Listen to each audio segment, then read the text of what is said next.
Dusenge Imana. Dawe wa twese uri mu ijuru, Mana ugororoka kandi ugira neza, izina ryawe rihabwa icubahiro. Urakoze kubana natwe muri kano kanya. Turakwinginze ukuri kwawe guhishuke kandi kumvwe n'ubwoko bwawe, izina ryawe rishimwe. Amahoro y'Imana bane natwe, wirukane ikitari Imana hano.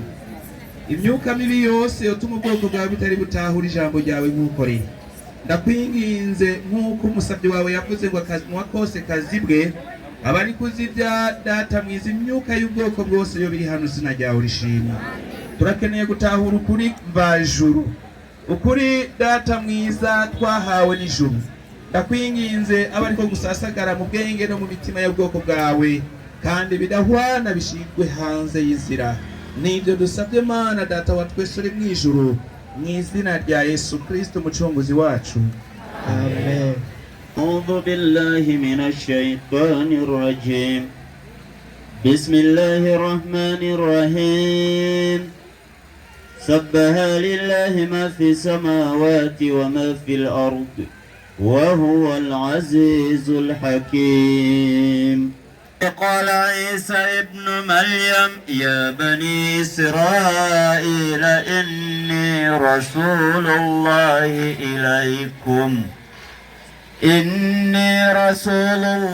إليكم مصدقا لما بين يدي من التوراة ومبشرا به الرسول ياتي من بعد اسمه أحمد الكريم. hanyuma rero nkuko mwenyekiti mugenzi wanje yabitanguje mwavyumvise n'igikorane cy'amahoro n'umutekano, aho za kumva bitameze neza wihangane. Imana nyiranda yavuze ati inna Allaha ma'as-sabirina, Imana iri kumwe n'abihangana. Icyo uza kumva rero kitameze neza wihangane. Hanyuma kandi no kuryoherwa biremewe, ariko nturyoherwe ngo urenze urugero. Hari umuntu aryoherwa ari kumwe na mugenzi ugasanga yamuhaye umuto, cyangwa ugasanga waryoherwa uri kumwe na mugenzi ugasanga wamuhaye ikombe kandi mu munezero. No mu kuryoherwa tugire imipaka biturenze urugero.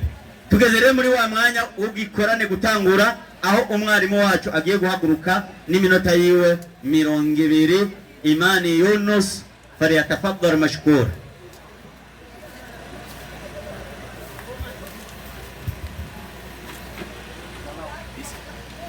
Hai.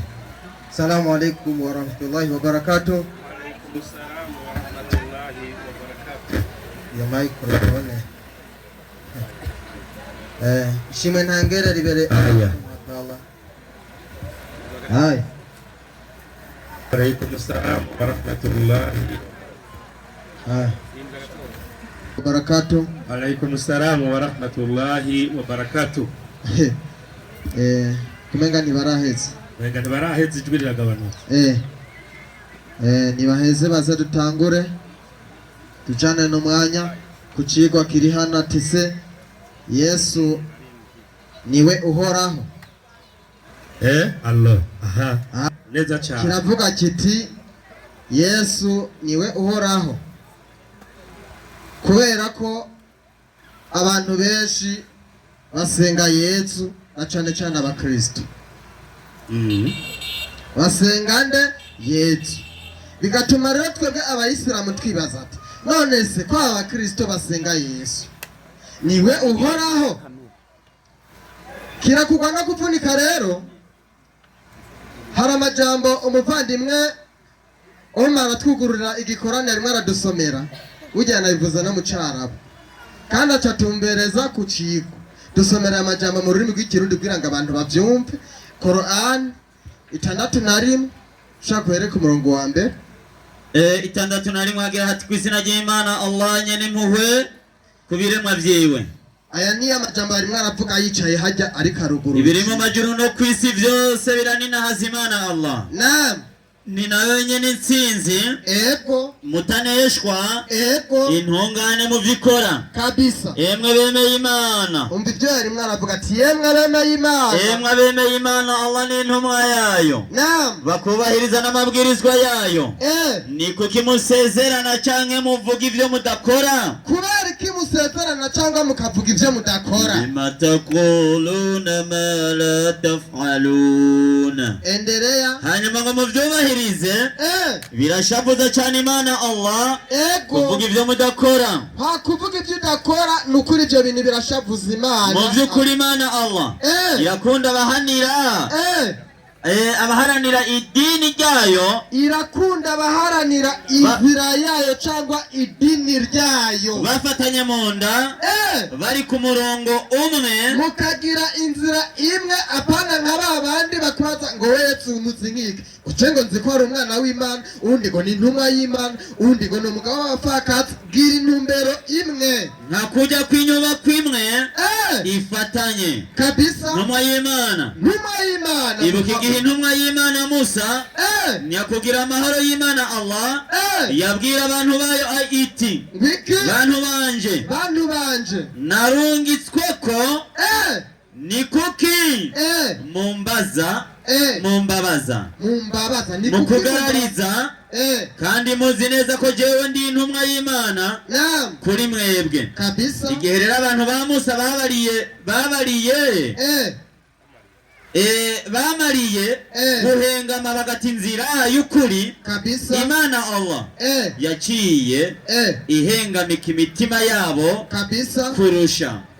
Burya Imana Allah ntirongora ibigaba, oya nukuri umuremyi ntabwo arongora ibigaba birenga ku mabwirizwa yayo. Wewe ibyo uhoraho yabwirije bigororoke ko ureke guhengama. Ntumwa y'Imana, ibuka n'igihe intumwa y'Imana Isa ari we Yesu mwene Mariyamu, umviriza hare niho nari nkeneye ati ibuka igihe intumwa y'Imana Yesu umuhungu wa Mariya nyakugira amahoro y'Imana Allah, nyakugira amahoro n'impuhwe by'umuremyi. igihe Yesu yavuga ati, Yesu yavuze ngo iki? emwe bene Isirayeli, ati yemwe bene Isirayeli, mu by'ukuri jewe ndi intumwa y'Imana kuri mwebwe. Yesu icyambere aravuga ko ari intumwa kuri bene Isirayeli, naje gushimangira ibiri mu bitabo, aje gushimangira gushitsa ibiri mu bitabo byaho hambere yanje, byaho hambere yiwe, ari byo Taurati na Zaburi. hari igitabo cyitwa Taurati n'icyitwa Zaburi, no gushikiriza inkuru nziza y'umuzo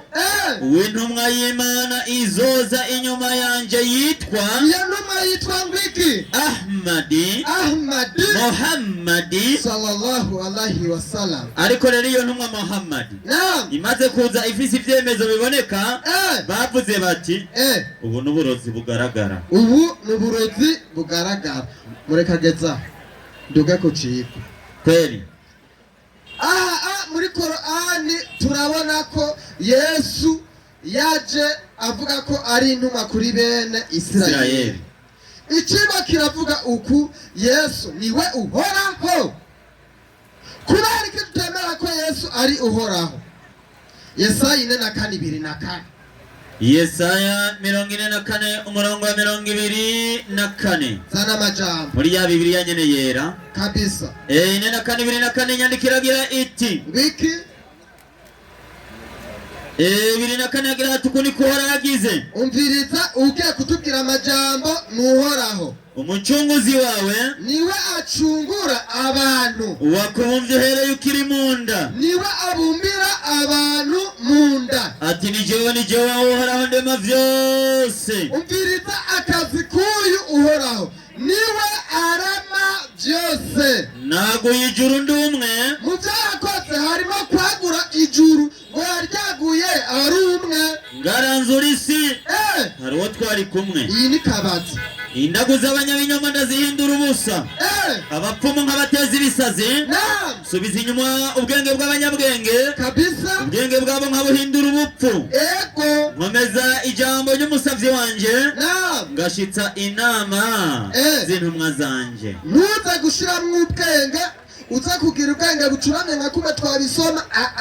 Rasa ku ntumbero utumbereze nk'uko uhoraho ariko aravuga ati ni jewe ndema byose, naguye ijuru ndi umwe, ngaranzura isi hari uwo twari kumwe, hariko kabaza. Umwarimu aza kuza ngaha aze kutwiganira, uhoraho arimo aravuga muri Bibiliya yaguye ijuru ari umwe, akagura n'isi ari umwe, yaramye ijuru ari umwe, akagura isi ari umwe, agaranzura isi ati ninde bari kumwe? Bari kumwe nande? yoba ari we Yesu.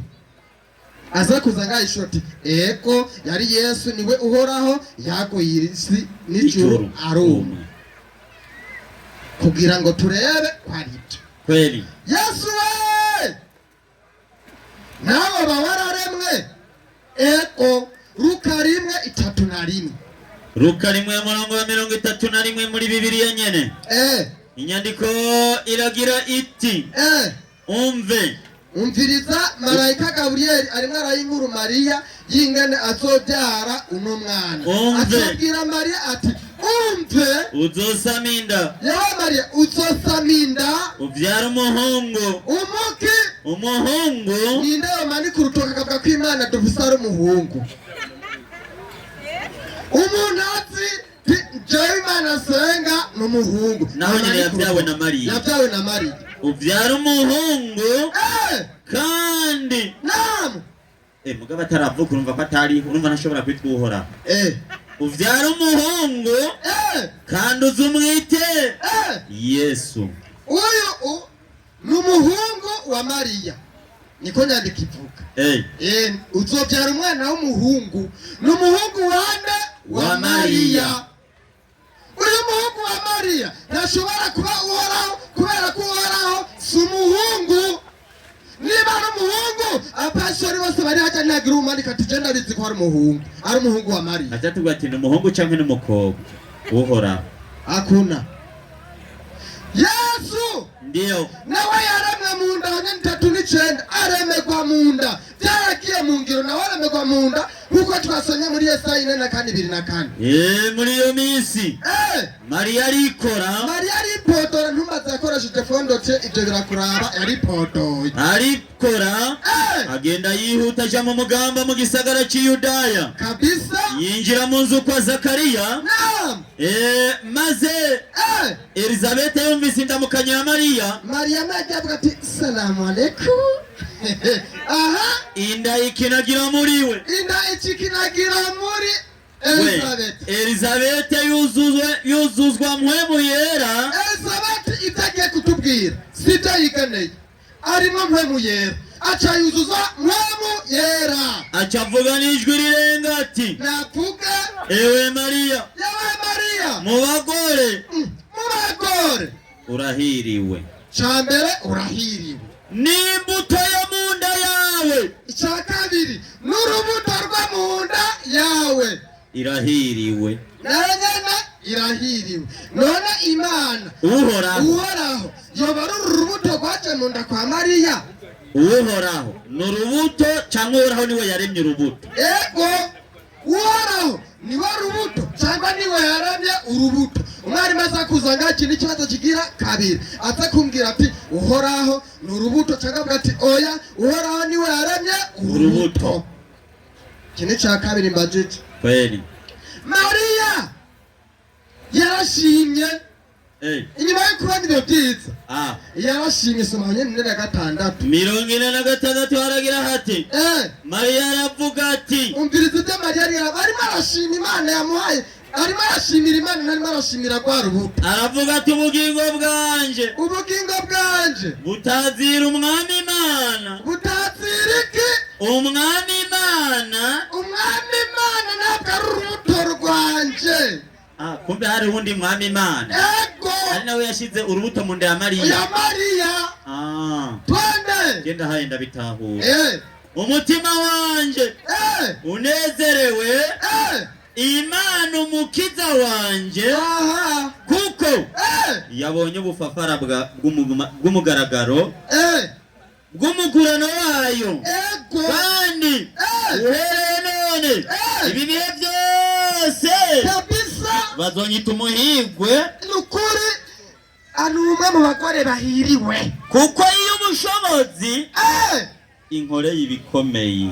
Uyu ni Mariya ntuza kuca hose nahaciye kwa Mariya nahaciye ashimira Imana abo oyazabura ubutamunda kwa Mariya yayishimiye atarayibyara ntabwo ari bwabyara yashimiye yamuhaye urubuto n'umumarayika yaraje kumuha amakuru bazotsa miyonda amuha n'izina ry'uwo muhungu azovuka aba bavandimwe basenga oya baramusenga se arivyo barakubwira mukanya uravyumva oya je ntubabeshere n'umwe Yesu ndiyo amaze kuza ntabwo yigeze abwira abantu ngo muzonsenge Yesu Mariko 12:8 Yesu oya Yesu usanga yarabibiye akantu tumuzoze murasenga mwibanga ntabwo senga we 12:28 usanga yarakibiye abakristo tumuzoze murabivuga mwibanga haza umunyabwenge haza umwe mu banyabwenge bivyanditswe ugiye kuhaza ikibazo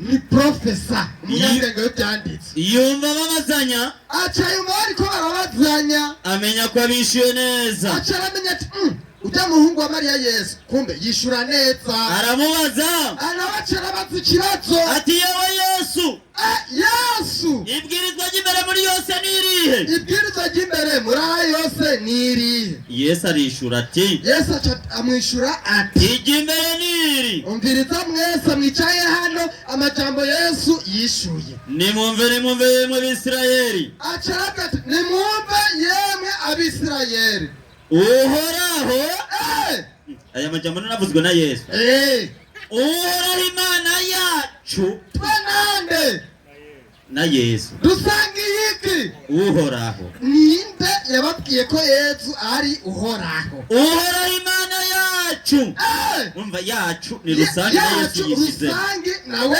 arimwo niwe uhoraho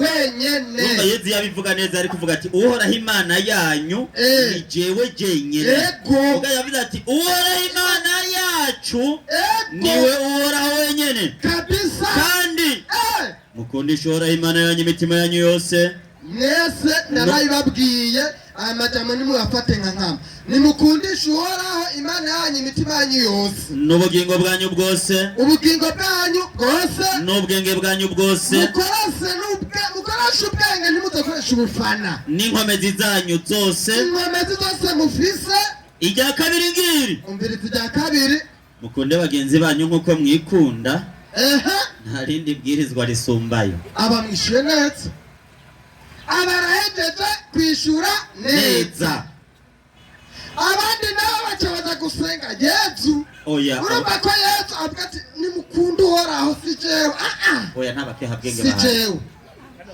si jewe umunyabwenge w'ivyanditswe numvise ukuntu yishuye none abantu bo ngaho ubona atari abanyabwenge abo ngaho n'abanyabwenge ntabwo ntibaduhemukiye have basubira gusenga umungu wa Mariya wema w'abacamanza bukuru hama ndiyo abagiye kumusenga Qur'an kitwereka ingene bizogenda ku munsi w'imperuka hariho n'abagiye kumusenga abamusenga Yesu 5:116 Qur'an sura Al-Maida abamusenga bizogenda gute 116 inasema hivi Bismillahirrahmanirrahim kw'izina ry'Imana nyenimuwe nyenikigongwe nimwibuke kandi umunsi w'izuka umviriza ku munsi w'izuka igihe Imana yavuze ati ntutinye umuntu n'umwe we tinye uyu munsi burya uraremere ewe Isa ari we Yesu mwene Mariyamu ati we Yesu umuhungu wa Mariya mbega ni wewe wabwiye abantu uti nimungire jewe hamwe n'umuvyeyi wanje Mariyamu Imana niwe wabwiye abantu ngo nimungire uhoraho jewe hamwe n'umuvyeyi wanje mutugire Imana mu gusenga uyu n'uhoraho ariko arabaza nde mu gishingo c'Imana Allah Isa mwene Mariyamu Yesu mwene Mariya nyakugira amahoro y'Imana Allah azokwishura ati biki ininahazwa ukuninahazwa nijawe Mana nukwawe mure sindekuriwe namba nukuri sindekuriwe kubwira abantu igitari ukuri ikintu kitari ukuri ni nabanaho narabivuze nukuri warabimenye nukuri uba warabimenye kuko ntakikwinyegeza ntakikwinyegeza urazi ibiri mu majuru wewe uhoraho azi ibiri mu majuru mu gihe jewe ntazi ibiri muri wewe ngo ntazi ibiri mu muremyi mu by'ukuri wewe ni wowe uzi neza ibinyegejwe, uhoraho niwe azi ibinyegejwe, ibinyegejwe biremwa, ibiremwa binyegejwe. sinigeze na rimwe, sinigeze n'umunsi kabane na rimwe ndababwira kiretse ibyo wantegetse, sinigeze ndababwira Jacobo Senga kiretse kubabwira ibyo wantegetse. uti biki uti nimwiyegereze Imana Allah, nimukundisha uhoraho imitima yanyu n'ubwenge bwanyu, umve mu byo mukora byose munayisenga rimwe rudende, ntukagire ikintu cyo kwibangikanya, yisenga rimwe rudende. niyo Mana yanje. ubu ni Yesu ariko aravuga, ego niyo Mana yanje ikaba n'Imana yanyu rurema, igihe cyose nari nkiri kumwe nabo. igereza uyu Yesu ariko araduha amakuru, ariko araduha amakuru ingene bizogenda ku munsi w'imperuka, ingene azobishura. ntabwo yigeze abwira abantu ngo bamusenge, ahubwo babwiye basenge uhoraho Imana yiwe, Imana yiwe ikaba n'Imana yabo. 20:17 Yohana 20:17. twumve ko aya majambo ahura nayo muri Bibiliya. 20:17 Yesu aramubwira ati ntunkoreko, umviriza, arimo arabwira ati ntunkoreko kuko ntaraduga kwa data, ariko genda kwa bene data ubabarire uti. umviriza, hari data akaba na Yesu. genda kwa bene data ubabarire uti, genda kwa bene data ubabarire ati, uti Yesu agira duge kwa se, ariwe so, uti ku Mana yiwe ariyo Mana yanyu. kumbe Yesu n'ubundi dusangiye iki? Imana. Yesu nuhoraho. Ega yavuze uri mwasenga muvuge muti data wa twe se wo mwijuru. 6:9 Matayo. nuko nyene. uri mwasenga muvuge mutya muti data wa twese uri mwijuru. 6:9 inyandiko iragira iti nuko musenge mutya muti data wa twese wo mwijuru. we nande Yesu aza kwitwa uhoraho gute? byagenze gute? hereza kuri 14:28 Yohana 14:28 kabisa, muri ya Bibiliya nyene yera. egiye bayitonda na buri wa gatandatu na buri wa Mungu, inyandiko iragira iti ariko bagaca basenga Yesu. mwarumvise ko nabibabwiye ntindagiye. Yesu n'ukuri yagiye yaratanze amakuru ko azogenda, ariko nzobagarukako. bazogaruka. iyo muba munkunda muba munezerejwe nuko ngiye kwa data. iyo muba mumukunda ntabwo muba mumusenga, ahubwo muba munezerejwe nuko yagiye kwa data, kuko data ari wanduta. Yesu nta nubwo bongana n'Imana, nta nubwo bongana n'Imana. aya n'amajambo ya Yesu. data asumba Yesu. umuntu wese amusenga umenye neza yigishije gusenga Imana imwe rudende, kandi Imana nimushingira intare. 5:36 Yohana. 5:36 bwa butumwa nyene bwanditswe na Yohana. inyandiko iragira iti muri ya Bibiliya, ego ariko jewe Yesu umviriza Yesu fiziki nshingire naye kuruta Yohana, kuko ibikorwa data yampaye ngo mbiheraheze. ivyo bikorwa nyene nkora nivyo binshingira intahe yuko data ariwe yantumye. Yesu ngo ni numa yiki y'Imana. Salamu alaikum. Umwigisha aza kuza ngaha aze kutubwira koko Yesu nuhoraho, niba ari uhoraho uwamutumye nawe ninde? Salamu alaikum. Wa alaikum salam wa rahmatullahi wa barakatuh. Jeni baza yuko kiriko kiratahurika. Kumwarimu wanje avuye ngaha arahejeje kwerekana neza yuko Yesu atari uhoraho. Yavyerekanye neza cyane, nta n'amakenga arimwo, n'umwana muto y'ingaha nabitahura. ariko rero umwanya ukurikira reka twakire pasiteri nawe aze atubwire yuko ari uhora cyangwa atariwe. Karibu mwenyekiti, uhamagare umwarimu nawe ngaha iminota yiwe 20. Murakoze. Izina ry'Imana yacu rihabwe icyubahiro. Izina ry'Imana yacu rihabwe icyubahiro. umuyisilamu ibyo avuye kwigisha mwabyumvise n'umwigisha wiwe ashiyagumye atwenga akasa ati safi sibyo kandi mu kirundi bavuga ngo akarimi kumwe gakamwa canke ivyushi byose n'ikirundi biravugika reka nihamagarire umwigisha wanje shehe ugu mutwenga kwa kundi wariko uratwenga nyene Naam. Ego bene data b'Abayisilamu amahoro y'Imana bane namwe. Ku bakristo Yesu ashimwe. Mbega mwiriwe amahoro? Neza cyane. Rero mwabonye ko umuyisilamu avuye ngaha ibyo yigishije mwabyumvise. Muri make ni kibazo bafise. Kandi iki kibazo bakizanye kugira ngo tubigishe. Sibyo none gaye. Umuntu abajije ikibazo bakeneye niki? N'inyishu. Rero mugenzi wanje avuye ngaha ibyo yigishije byose twebwe nk'abakristo nta na kimwe duhaririye. Ibyo avuze nivyo ariko ikibazo.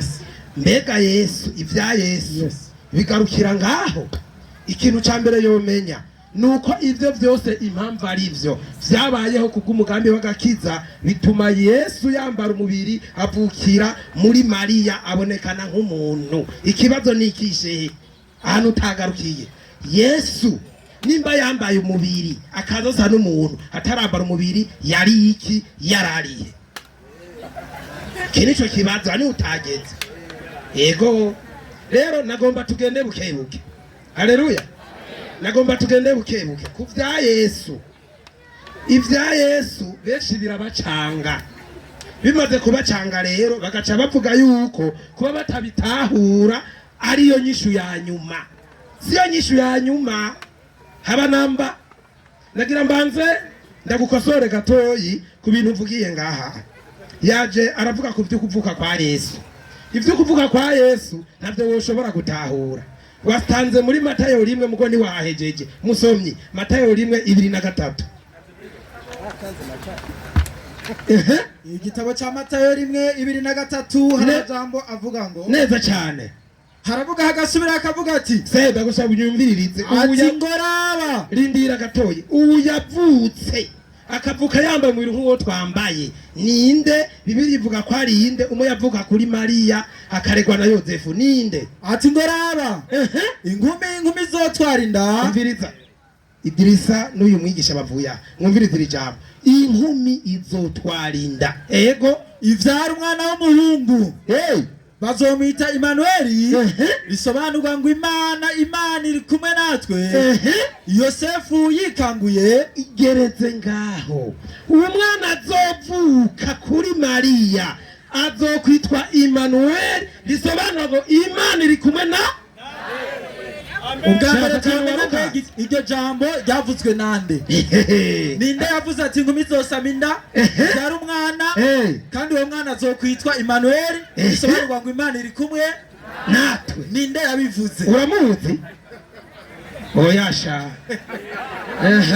reka twibandanirize rero reka ndababwira ikindi kintu banzu usomere muri Yohana 8:23 yarutse iyo nyandiko igitabo cha Yohana 8:23 koresha umwanya musoma hari amajambo avuga ngo Yohana 8:23 nyarutsa igitabo cha Yohana 8:23 yego haravuga hagasubira hakavuga ngo 23 nawe umviriza ngo nawe arababwira ati mwebwe mwamutse hasi banzu ugeze ngaho ntiwatubwiye ko Yesu ari umuntu siko wavuze Yesu avuze ati mwebwe mwamutse hasi jewe Yesu namutse iyo hejuru yamutse mw'ijuru mwebwe murabiyisi ubiriza mwebwe murabiyisi jewe sindi uwiyisi igereze ngaho musome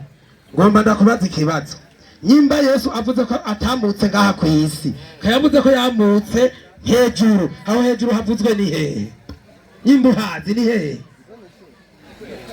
uraza kugaruka tekana umviriza ndababwire rero ikindi kintu ivya Yesu si ibyo gupfa kugurukirako Abaheburayo 5:11 bazanyenyerera igitabo cy'Abaheburayo 5:11 gatanu cumi na rimwe hari amajambo avuga ngo tumufise ko vyinshi vyo kumuvugako. umviriza Yesu twovuga bukira bugaca tumufise ko vyinshi twomuvugako kandi bigoye isobanura. kandi abantu benshi birabagora gusobanura kuko aba bantu vyabagendeye kuko mwabaye ibitumva. hari abantu rero bafashe ibiti bavunira mu matwi kugira ntibumve ivya Yesu, baravunira mw'ibiti kabisa, barahotorerayo misi yose ngo Yesu ngo ni umwana w'Imana, ngo Yesu ni intumwa. Yego basi ndabikwemerera, uravyemera, uraza kuza kandi niki nikibazo. Aha, mwabonye ubujyaje aho buri ngo ni intumwa muga ivyatumwe ntibagenza gute, ntibavyemera. Reka ndababwira ikindi kintu, Yohana 8:47 umviriza yabone hangana igitabo ca Yohana 8:47 nyarutse nyandiko. hari amajambo avuga ngo haravuga ngo iki? Yohana 8:47 haravuga ngo haravuga agasura akavuga ati umviriza uw'Imana 47. yego 57 aravuga ngo oya 47 aravuga ngo uw'Imana yumva amajambo y'Imana. umuntu w'Imana ujya yumva amajambo y'iki? y'Imana. mwebwe igituma mutumva nuko mutaraba Imana. iki kibazo nta muhadara n'umwe dukora genda kitaje, twama twayigishije tukerekana umwana bwa Yesu mugo vyarashe ko bavyumva. none impamvu batavyumva ni iyihe? shehe wari ukwiye kubanza kumenya impamvu mudatahura ivy'umwana bwa Yesu.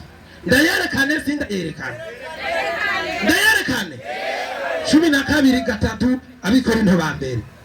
Abikorinto ba mbere 12:3 hari amajambo avuga ngo iki? haravuga ngo nico gituma mbamenyesha, nico gituma ndababwira mwebwe mw'abayisilamu yuko ata muntu avugishwa na mpemu w'Imana. nta muntu avugishwa na mpemu w'Imana avuga ati Yesu ni kivume, ntawavyubahuka. kandi ata muntu ashobora kuvuga ati umviriza, nta muntu ashobora kwatura ati Yesu nuhoraho atabivugishijwe na mpemu yera. atabivugishijwe na mpemu yera. ngiki kintu mubuze rero, kugira ngo umenye ko Yesu ari uhoraho nuko ufise mpemu ye. ikibazo nkawe tukabihari nuko twigisha, nukuvuga mu yandi majambo ivyaza kuvuga vyose adafise mpemu yera ari guta umwanya gusa. turaza kuvuga murafise mpemu yera, turaza gukora impamvu 17:5 Korowani 17:85 Korani haravuga ngo iki? na wanakuuliza habari ya roho. umviriza we Idrisa, nibakubaza kuvyerekeranye n'ivy'imwemo sema ucoco uvuga uti roho ni jambo lililohusika na Mola wangu, ati ivy'imwemo vyerekeranye n'Imana gusa. nanyi rero mwebwe mw'abayisilamu mwe hamukupewa katika elimu, ntimwigeze muhabwa inyigisho ila kidogo kabisa, kiretse utuntu dukeyi mufise, nayo ni elimu. ivyo mwigishijwe ni elimu ya vitu visivyohusika na roho, ibintu bitajanye n'ivy'imwemu. mu Gisilamu ibintu bijanye n'ivy'imwemu ubijanyeyo umuzingo hese ugaye, niyo bita 0 canke 0. niyo mpamvu bagera ku vya Yesu ngo ya umwanya umwe ngo ni Imana, uwundi mwanya ngo ni umwana w'Imana, ngo ni intumwa. yego basi nivyatumye muravyemera. aha ni ikibazo kiri, ivya Yesu si gusindirako haba n'intete. umviriza rero, bavuze ngo yavutse kuri Mariya, sivyo ngamusomye? ngo nico gituma ngo atoba Imana. umviriza icatumye aza yambaye umubiri, Yohana 1:14. igitabo ca Yohana 1:14 koresha umwanya. hari amajambo avuga ngo haravuga ngo kandi uwo jambo umviriza, umwe jambo avugwa yihaye umubiri abana natwe. yambaye umubiri abana, bisigura ngo yihaye ntiyari mu mubiri mugabo yihiki umubiri kugira ngo abana natwe si twebwe gusa, namwe bwe mubana nawe. iyo abatari we ntimwamuriho nukuri kose abana natwe kugira ngo bigende gute? abana natwe twitegereza ubwiza bwiwe n'ubwiza bumeze nk'ubw'umwana w'ikinege ava kwa se yuzuye ubuntu n'ukuri. urakoze cyane musomyi mwiza. rero aha hantu iyo bahageze bica bicangana. ahantu iyo bahageze bica bigenza gute? bica bicangana kabisa mu bw'isilamu, bigasha usanga umwe avuga ibi uwundi avuga biriya. mugo ku bakristo twe turatahura icyo twizeye, turatahura icyo twagenje gute, icyo twizeye atagukekeranya. yaje ngaha rero avuga ijambo rikomeye ngo Yesu ngo nyambari Imana ngo ni hehe yasenzwe. ivyo ntavyo yavuze. yabivuze ntiyabivuze? uzubanze ubaze Bibiliya ntuzubaze Korowani. hari n'ikintu yaje ngaha aravuga ngo Yesu ngo Imana Yesu ngo ntibivugwa muri Korowani. mbe Korowani yabayeho ryari? Korowani yabayeho mu myaka w'igihumbi na magana 170 Yesu yasuye mu ijuru. Muhammad yari atangura kuvuga. byari kwandikwa mu haki, byari kwandikwa mu gahemu. umva mwumva imyaka ari haciye ibinjana 5 n'imyaka 70. hama ngo rikoraro yo Korowani igihe yaziye turakiza. umviriza rero, yambaye umubiri tuba turajana, amaze kwambara umubiri aza afise ishusho nk'umwana w'umuntu rwose umuntu. umviriza, mbega Yesu wewe urasengwa canke ntusengwa? ikibazo ni iki, ikintu cyose gisengwa ni iki? Matayo 2:8-16 zani nyandiko, igitabo cya Matayo ucufuka amahanyene nawe ugenda usenze, siko bavuze? aha 2:8-16 nyarutsa haravuga ngo maze babigisha 11. umviriza, bari 11 ko Yuda yari yamaze kuvamo. baje i Galilaya umusozi Yesu yabarangiye. bashitse i Galilaya ku musozi Yesu yabarangiye. bamubonye baramusenga ariko ngo bamwe muri bo genda bukebuke, hariho abandi bagabo bari ku ruhande bafise amakenga nk'aya bafise. ngo ntibagenje gute? bamwe muri bo barakekeranya. umviriza, nta kosa murakora kuko ayo makenga turayabamara. niba vyanka ko musenga Yesu nta kosa murakora, amakenga turagenza gute? turayabamara. bamwe bamubonye baragenza gute? ngo bamwe b'abashehe barakekeranya. Yesu arababwira ati ijewe nahaye ububasha bwose mw'ijuru no mw'isi. ikibazo kiraje. Yesu niwe avyivugiye. utabashehe bamwe ku bwa Idirisa barakekeranije kabisa. Yesu amaze kubibona arababwira ati kuki mukekeranya? nahawe ububasha bwose mw'ijuru no mw'isi.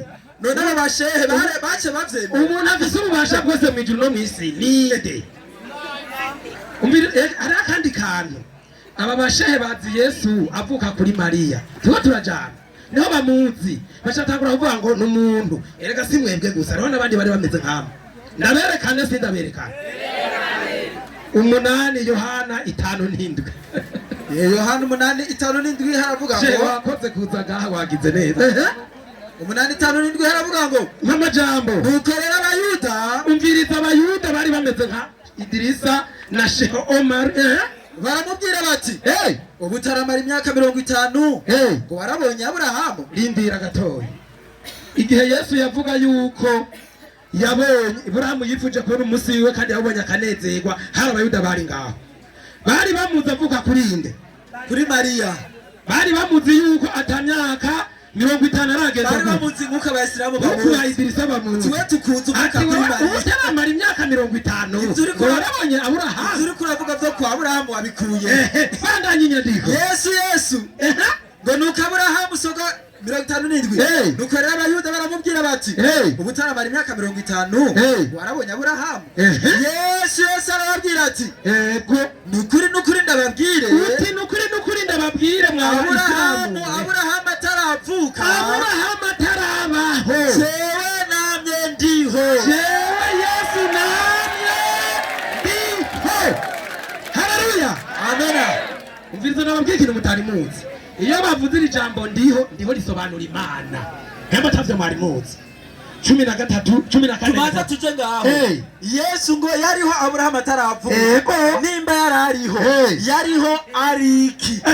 Korowani 4:171 yariho ariki. inyandiko Korowani 4:171 hari amajambo avuga ngo harasoma Korowani Korani kane ijana na 71. umviriza Yesu we yarariwe nyarutse inyandiko 171 haravuga ngo enyi watu wa kitabu, mwebwe bantu mwahawe igitabo, msipite mpaka nimurengane imbibe kiasi katika dini yenu, muvyo musanzwe mwizera, wala msimuseme Mwenyezi Mungu kandi ntimukavugira uhoraho ila kwa lililo kweli, mumuvugira ivy'ukuri gusa. hakika Masihi Isa. Umviriza rero ako kantu ugende bukebuke, bahageze baca bafunga ifiri.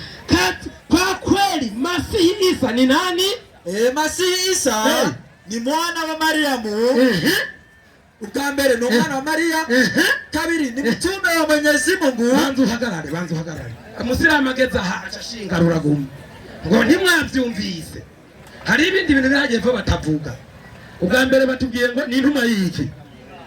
Ibikurikira ni mtume wa Mwenyezi Mungu na neno lake tu, kandi nawe jambo aliyompelekea Mariamu, kandi we Maria na ni roho, kandi ni mwemu iliyotoka kwake, yavuye kuhoraho. Haleluya. Tuko turajanaga yeye ibi vyako mutabivuga. Yesu niwe mwemu, ni nawe jambo, ibiko mutabivuga. Akako mucamukabika. Rero turagiye dusomere Korani 4:6 yarutse inyandiko. Korani 4:6 hari amajambo avuga ngo nyarutsa avuga iminota mikeyi. Na kwa kweli umviriza yeye Nabii Isa, uwo Nabii Isa, uwo muhanuzi Yesu ni alama ya kiyama, ni nawe kimenyamenya cy'urubanza huwa kinaanza kutukaribia, kiriko kiratwegereza. Musikifanyie shaka. Umviriza huyu Yesu ntimugira amakenga rero mwa Bayisilamu, na nifuateni, nimumukurikire. Hii ndiyo njia igororotse. Iyi si Korani, muraza mupingane na Korani gahandara. Ubu ni wanzira igenje gute? Igororotse. Barikara bihakana turasubira mu 14:8 Yohana nyarutse inyandiko 14:8 Yohana.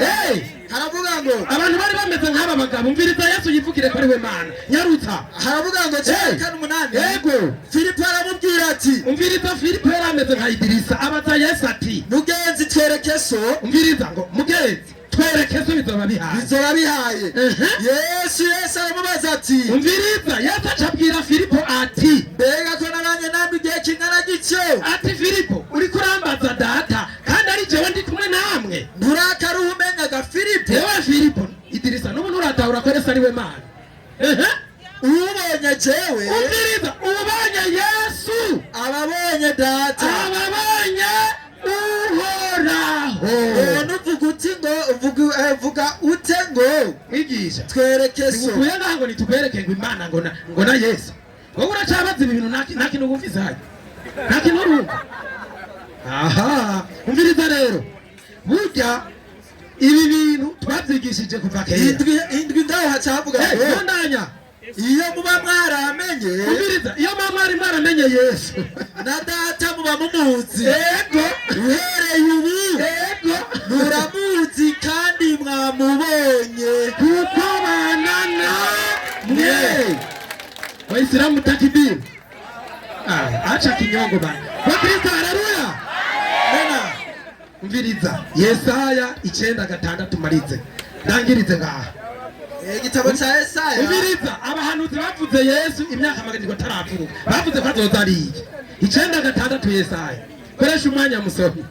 Igitabo cha Yesaya 9:6 hari amajambo avuga ngo umviriza Yesu wariwe kuko umwana tuvukiye. Umviriza Yesu rero aravutse mu mavuga kuri Mariya. Duhawe umwana w'umuhungu, ubutware buzoba ku bitugu vyiwe, azoba umutware kandi akomeye. azokwitwa igitangaza. Izina rya mbere rya Yesu ni igitangaza. Umujanama rya kabiri ni umujanama. Imana y'ubushobozi. Irya gatatu ni Imana y'ubushobozi. Data wa twese ahoraho, umukama w'amahoro. Haleluya wa Kristo. Yesu niwe Mana kandi kwiye gusengwa. Abafilipi 2:10-11 igitabo cy'abifilipi kabiri 10:11 haravuga ngo Umviriza, Yesu niwe Mana kandi ikwiye gusengwa. Nashategetswe gufukama mu izina rya Yesu. Nyarutse nyandiko. kugira ngo amavi yose Manzi urindire. Aba bashaye barafise amavi. barayafise Amavi yose atagenze gute? yose azapfukame mu izina rya Yesu ayivyo mw'ijuru Ayivyo mw'ijuru. ayivyo kw'isi n'ay'ivy'ikuzimu kandi indimi zose Kandi indimi zose haba mu cyarabu. zizatura yuko Yesu Kristo yuko Yesu ari iki? Ari Uhoraho. Ndagaruka wihende ugaruke uvutaranye gahandaje. Haleluya amena Haleluya. amena Haleluya. amena Izina ry'Imana yacu rihabwe icyubahiro. amena Birajya. Birajya. Tubagarukane ngaha bose. Murabishaka? Muracyakeneye izindi nyandiko? Komera amasha bigisha rero. Imana ibayezagire cyane. Rero ikigo kiraryoshe. Icyo ndabasaba nimuze ngaha baje gufana kujya ku mupira. Mwumvirize ukuraho kuri mufate ingingo bivanye n'ukuri wumvise. Tugira tuwongera iminota 20 ku ruhande rwa Kristo no ku ruhande rwa Isilamu. Kubera ko rero abumwigisha ku ruhande rwa Kristo ngira mamagare munyakiti wa mugenzanje ku ruhande rwa Isilamu kugira ngo ahagurutse umwigisha wiwe iminota 20.